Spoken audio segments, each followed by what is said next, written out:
жаңа түскен келін көп уақыт жаңағы бала көтере алмай күтіп жүрсе, сол кезде ауылдың үлкен апалары, кәдімгі үлкен өбірлі-шүбірлі жаңағы ұрпақ өсірген сондай бір дана апалары, оны бүкіл ел таниды.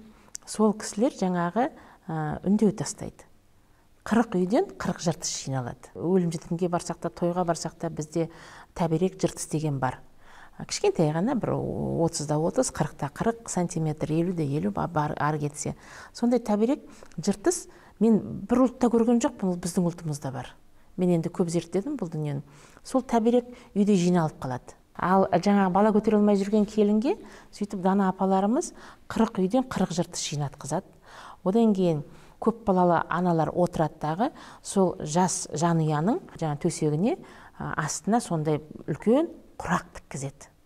Қаншама жыртыстар жиналады ғой, содан құрақ тіккізіп, батасын беріп, көбейсін деп. Сонда сенесіз бе?